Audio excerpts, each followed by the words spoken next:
الحمد لله رب العالمين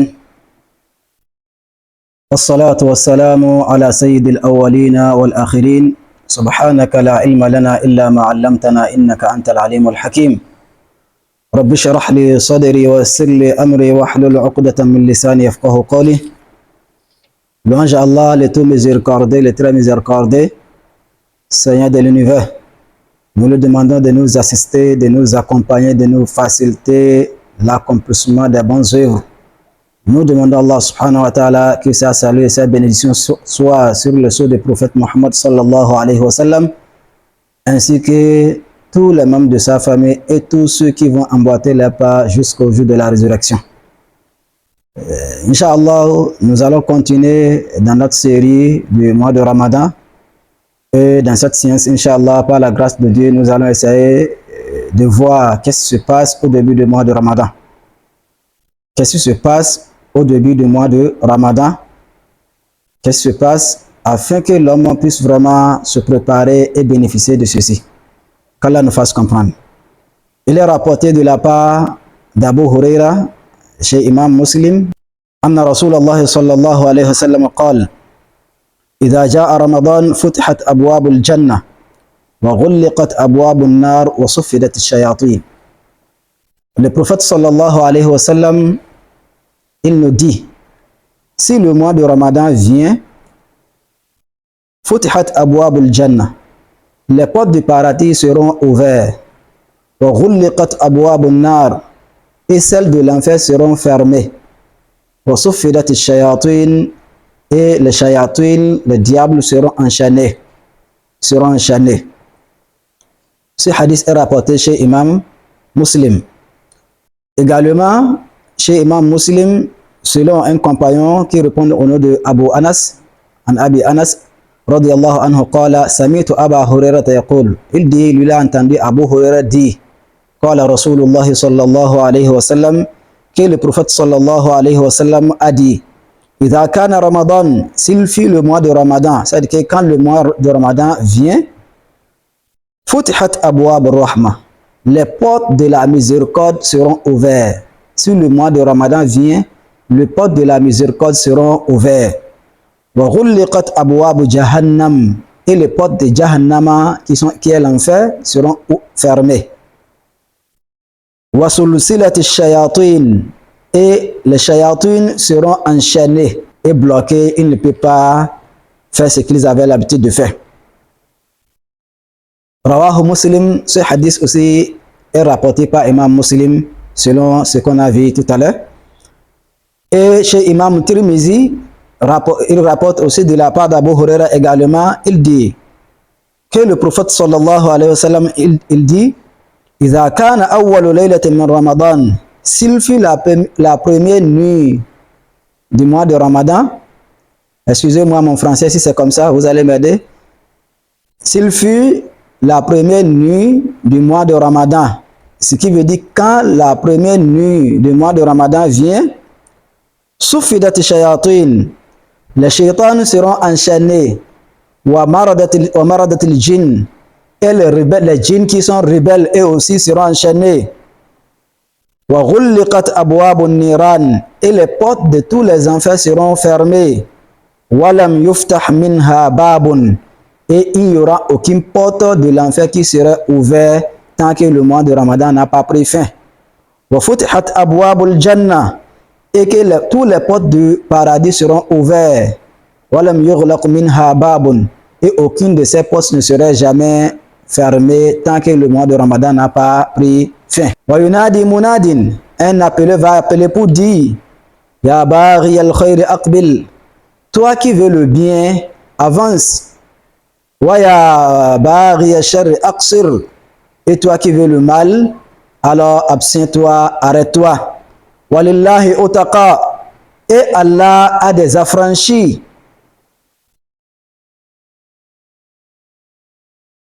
Walillahi utaqa minan nar, et Allah des affranchis de l'enfer.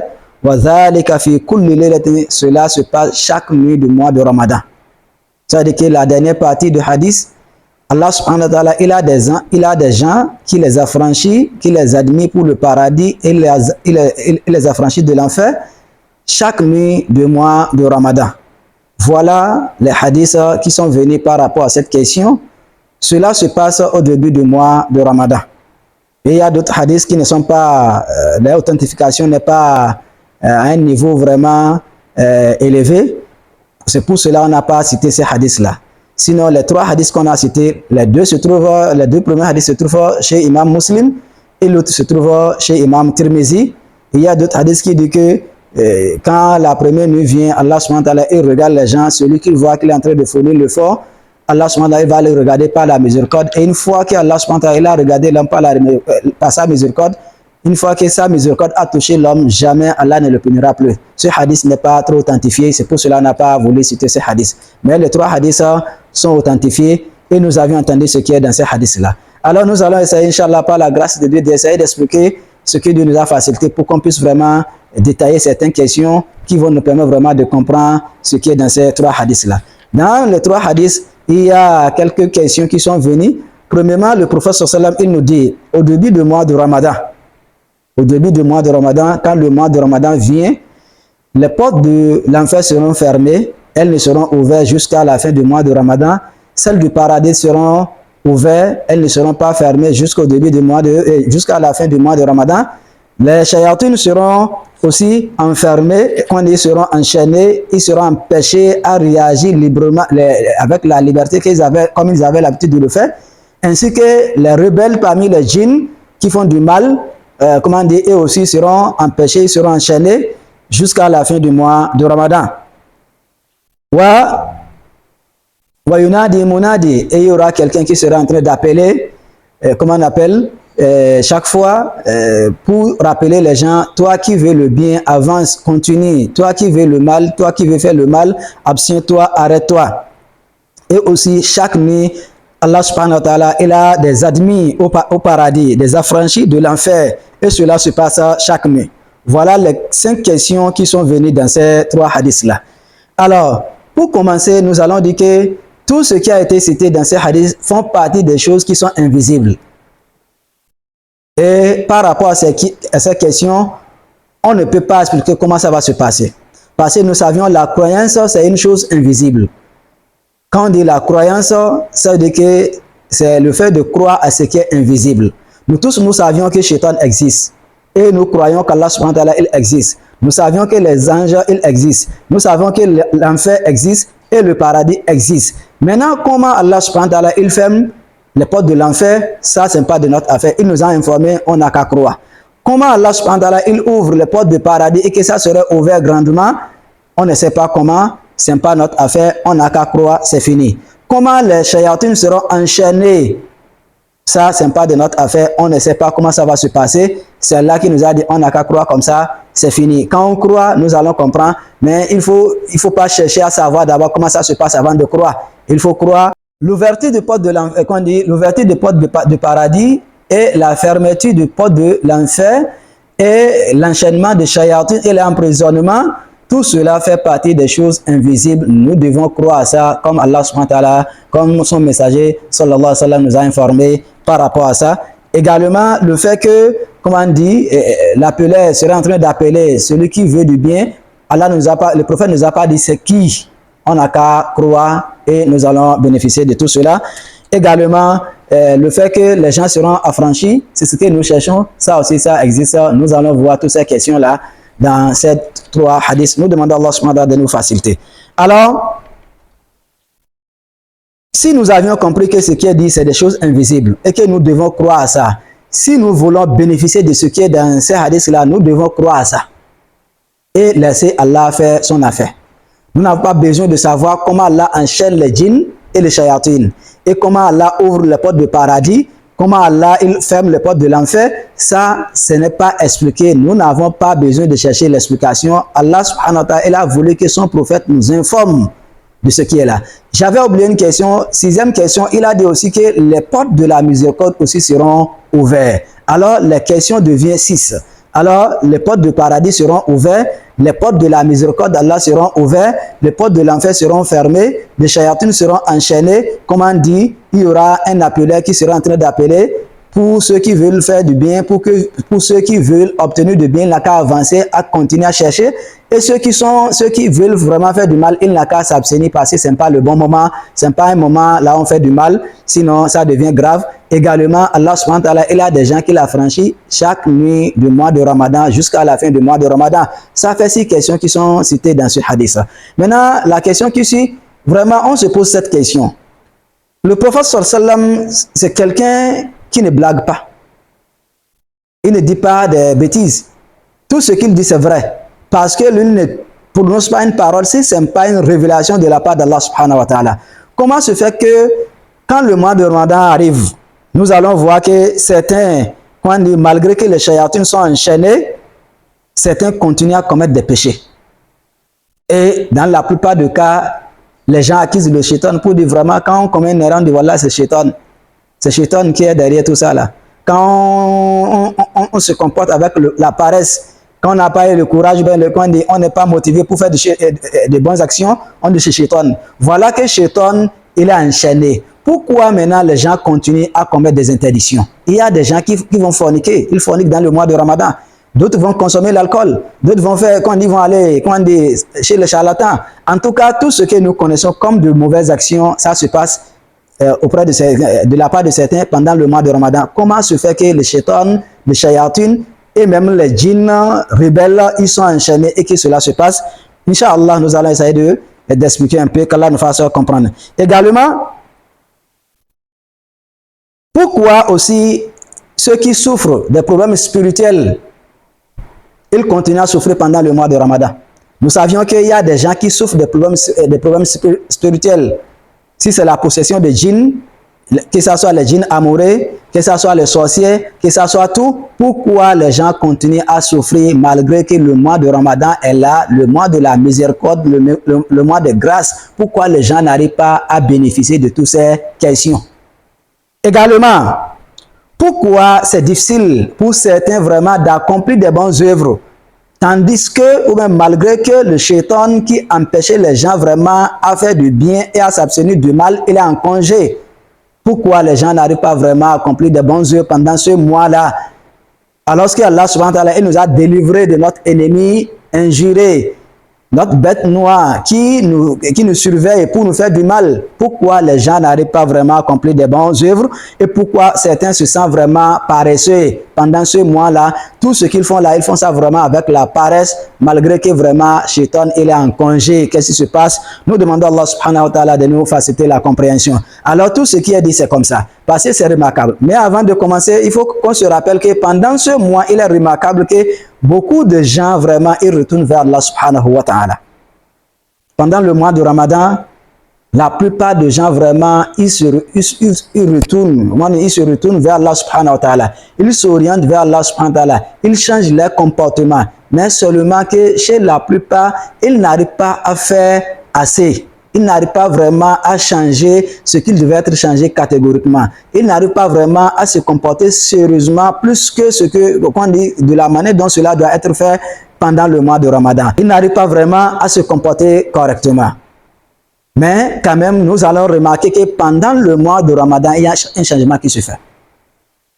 Nous allons remarquer que pendant le mois de Ramadan, quand même, il y a un changement qui se passe. Parce que vous allez voir beaucoup de gens, même ceux qui ne prient pas, ils disent c'est le mois de Ramadan.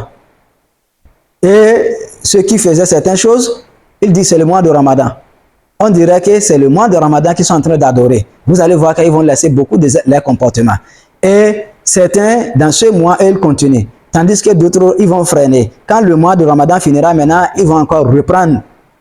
Pourquoi? Qu'Allah nous fasse comprendre. En réalité, ce qui se passe, Shaitan, il est trop malin. Il sait qu'il ira en congé. Et comme c'est un doyen dans l'art de l'égarement des gens, et dans l'art de la distraction, et dans l'art de la programmation négative, alors Shaitan se prépare et il prépare les gens avant le mois de Ramadan. Pour que quand le mois de Ramadan arrive, les gens n'arrivent pas vraiment à se changer catégoriquement et radicalement pour qu'ils puissent vraiment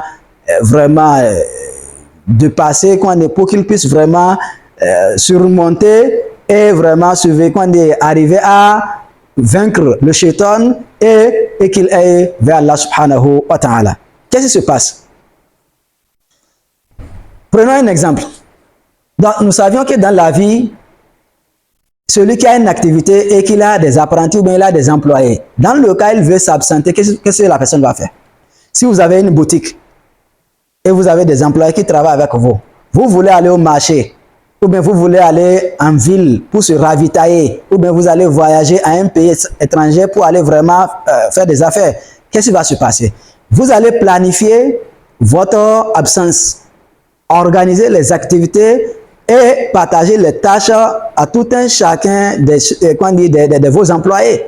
Toi, tu vas faire tel, toi, tu te comportes comme ça. Quand il y aura tel, c'est telle personne qui va gérer. Quand il y aura tel problème, appelez telle personne, faites ceci, laissez ceci. C'est ce que la personne va faire d'abord, avant de quitter. Quand la personne serait absente, alors ces gens qui travaillent avec lui, là, ils seront en train d'exécuter son plan jusqu'à ce que la personne rentre. Quand la personne va rentrer, il va trouver que les choses ont marché bien. Dans le cas, il a trouvé, ils ont exécuté une partie qui n'a pas été exécutée. Alors, en réalité, la personne va essayer de renforcer les capacités pour que prochainement, qu'il continue à faire correctement dans le cas où il est absent. Également, c'est ce que Shaitan fait avec les gens. Le Shaitan, avec son expérience dans l'art de l'égarement de gens, il connaît les gens. Il connaît l'être humain, il connaît nos faiblesses, il connaît nos comportements et nos aptitudes. Alors pour cela, Shaitan arrive à programmer les gens pour adopter certains comportements et certaines aptitudes qui sont comme des blocages qui nous bloquent vis-à-vis à notre évolution spirituelle, vis-à-vis à notre évolution de la foi. Alors Shaitan arrive à nous amener à adopter des comportements négatifs qui nous détruisent et à adopter des méthodes vraiment mauvaises et à nous semer des idées négatives, à nous semer des croyances négatives, à nous amener à adopter des comportements sociaux négatifs. Maintenant, quand le mois de Ramadan vient, c'est difficile à l'homme de se débarrasser de cela pour se consacrer à son adoration. Même si Shaitan, lui, est en congé, déjà la personne est programmée. Avant que la personne n'arrive à se débarrasser de tous ces problèmes-là, alors le mois de Ramadan est fini. Alors, il revient, il continue son travail. Voilà de quelque chose ce qui se passe. Vous allez voir, comme je l'avais dit tout à l'heure, un chef d'entreprise qui voyage, il s'arrange à organiser toutes les affaires de son entreprise. Ou bien un enseignant qui est dans la classe, quand il veut sortir, pour que les enfants ne soient pas distraits, qu'ils ne soient pas, qu'ils n'arrivent pas à commettre des choses qui ne sont pas bonnes, il va les occuper avec des devoirs, avec des activités. Lui, il va aller satisfaire ses besoins, il revient, il va retrouver les enfants sont en train de faire. Celui qui n'a pas fait bien, alors il va le corriger. Et celui qui a réussi, il continue avec lui.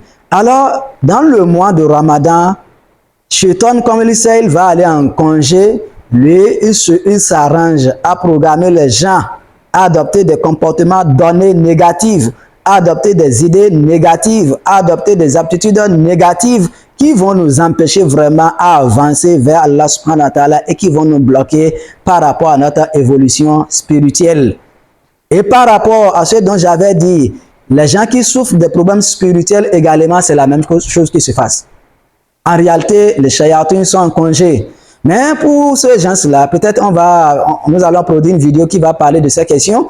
La question de souffrance spirituelle, c'est une question, comment on appelle, des croyances. En réalité, c'est des problèmes psychologiques liés aux croyances. Alors, Shaitan, il a réussi à programmer les gens à adopter quelques croyances négatives données, qui sont la cause d'attraction du mal et qui sont la cause d'attraction de ces choses-là. Parce que la vie, de façon générale, fonctionne selon les croyances. Ce que vous croyez, c'est ce que vous allez voir dans votre vie. Alors, lui, il amène les gens à croire aux forces surnaturelles des djinns et des shaitans et de leurs malfaisances et il oublie Allah subhanahu wa ta'ala, même s'ils sont des musulmans. Il amène les gens vraiment à croire à malfaisance de shaitan, à accorder une puissance illimitée au shaitan et limite la puissance d'Allah subhanahu wa ta'ala. Ce qui fait que même pendant le mois de Ramadan, ces derniers n'arrivent pas vraiment à se débarrasser de ces croyances-là. Ça fait que ça continue. C'est de cette façon qu'on va ramasser la question. Sinon, la question est plus profonde que ça. Alors, ceux qui souffrent des problèmes spirituels et qui n'arrivent pas à s'en sortir pendant le mois de Ramadan ou bien hors du mois de Ramadan, ce qui veut dire que vraiment, le système de dogme en islam, le système de croyance en islam est piraté. Shaitan a reçu les piratés et les a installés des programmes négatifs, des programmes qui ne vont pas avec la croyance en Allah subhanahu wa ta'ala ainsi qu'avec ce qu'Allah veut qu'on croit. Alors ça fait que même pendant le mois de Ramadan, la personne serait en train d'affecter et d'accomplir des bonnes œuvres. Mais une fois que le système de dogme, de croyance n'est pas propre, la personne ne ferait qu'attirer du mal qui est dans son cœur. Parce que c'est ce qui est dans votre cœur là, c'est ça que vous allez attirer dans votre vie. Et il passe par nos idées et côté intellectuel, à travers de cela maintenant, à travers des côtés, à travers de beaucoup de choses, il arrive à nous programmer. Alors, quand il réussit à programmer les gens comme ça, c'est-à-dire que ça devient sérieux. Ça devient sérieux. Ce qui fait que vraiment, c'est difficile à s'en débarrasser. Ça fait que quand le mois de Ramadan vient, lui, il avait déjà programmé les gens sur certaines choses données. Celui qui n'arrive pas vraiment à casser l'ancien programme, à formater cette programmation qui est en lui et à se reprogrammer nouvellement, la personne, avant que le Ramadan ne finisse, la personne ne peut pas vraiment bénéficier grandement du mois de Ramadan. Quand le shaitan reviendra, il ne fait que continuer son travail. Je vous donne un autre exemple. Par exemple, un ventilo, ou bien on dit un ventilo, c'est ça, non? Un brasseur ou un brasseur de chambre, quand vous allumez quoi, un ventilateur, ça commence à fonctionner. Si vous atteignez, ça ne peut pas s'arrêter sur le champ. Il y aura quelques secondes, quelques minutes que le ventilateur sera en train de tourner. De façon qu'il amène vraiment à diminuer. Mais avant que le ventilateur ne s'arrête, si vous réallumez encore, ça se déclenche, ça continue. Également, Shaitan, c'est une énergie. Il charge les gens avec ce qui est négatif. Quand lui, il va aller en congé, il intensifie vraiment son énergie et sa domination sur l'homme et le pompe. Il le charge avec la négativité. Et quand le mois de Ramadan vient, comme lui il est en congé, c'est-à-dire que cette négativité, on arrive vraiment, ce qui est négatif, on arrive à nettoyer ça petitement. Avant la fin du mois de Ramadan, si l'homme réussit vraiment à se nettoyer correctement, à se purifier, quand le mois de Ramadan finira, quand Shaitan reviendra, il ne va plus reconnaître la personne. La personne s'est sauvée comme ça par la grâce d'Allah subhanahu wa ta'ala. Et dans le cas où la personne n'a pas réussi à se purifier correctement à cause de ses mauvais comportements, ses mauvaises aptitudes que Shaitan avait inclus en lui, ou bien les mauvaises idées, les mauvaises croyances, alors c'est comme un ventilateur qui a diminué sa démarche. Alors avant qu'elle ne s'arrête, qu'elle devienne calme, alors on l'a encore réanimé, alors ça a commencé à fonctionner. C'est comme ça, le Shaitan revient après le mois de Ramadan et il commence son œuvre avec les gens. Et c'est ça qui fait que vous remarquez, quand le mois de Ramadan vient, tout le monde s'abstient, ou bien la plupart des gens s'abstiennent à certains comportements. Et quand le mois de Ramadan prend fin, à partir de la première nuit du mois de Ramadan, c'est la fête qui commence avec toutes les perversités que vous connaissez. Certains, ils abandonnent la prière. Certains, ils retournent à leur mauvais comportement. Chacun fait ce qu'il avait l'habitude de faire, parce que la personne n'a pas bénéficié du mois de Ramadan. La personne n'a pas pu vraiment piger ou bien, prendre le pouvoir ou bien la puissance et la lumière d'Allah qui est dans le mois de Ramadan. La guidance qui est promise, la personne, ça l'a pas touché vraiment jusqu'à un niveau où la personne peut se sauver. La personne n'a pas pu se délivrer. Alors que Allah nous a donné ce mois pour qu'on puisse se délivrer de la puissance de Shaitan afin qu'on puisse vraiment se sauver. Nous demandons à Allah subhanahu wa ta'ala de nous faciliter la compréhension de ce qui est dit. De quelque sorte, c'est ce qui se passe pendant le mois de Ramadan. Alors nous allons retenir ici que pendant ce mois, Shaitan lui est en congé avec les siens. C'est nos aptitudes et nos âmes maintenant qui continuent à nous manipuler. Et que le mois de Ramadan est amené. Le mois de Ramadan, et que le mois de Ramadan nous est prescrit pour qu'on arrive à formater le programme négatif que le shaitan avait installé en nous et on se reprogramme maintenant avec un programme qui est vraiment positif selon ce qu'Allah subhanahu wa ta'ala il veut. Voilà pourquoi vous allez remarquer le mois de Ramadan c'est un programme de formation. Et nous savions que la formation ne se fait pas pour la formation. En réalité, la formation se fait pour ce qui est après la formation. La formation se fait pour un objectif précis. Alors cela nous invite vraiment à parler des objectifs du mois de Ramadan. Qu'est-ce que Allah veut qu'on réalise pendant le mois de Ramadan? Quel est le programme à adopter vraiment pour pouvoir atteindre ces objectifs-là? Quelles sont les choses qui nous empêchent vraiment à réussir pendant le mois de Ramadan? Suivez les vidéos et je vous demande vraiment si ce qui a été dit c'était utile pour vous, partagez ça avec les gens. Vous serez les partenaires dans le bienfaisance. Les gens de Shaitan également, quand il y a du mal, ils partagent ça. Parce qu'il y a des gens, c'est les films de pornographie avec des choses qu'ils partagent avec les gens. Et si vous voyez que ce qui a été dit ici, c'est utile pour vous, partagez ça avec les gens pour que les gens en profitent. Le prophète sallallahu alayhi wa sallam, il nous dit, celui qui a aidé quelqu'un, ou celui qui est la cause pour la guidance de la personne, du dernier personne, alors tout ce que l'autre fera dans sa vie, on vous donnera le bonus de ses récompenses sans lui diminuer de ses propres récompenses. Nous sommes des partenaires dans le bienfaisance.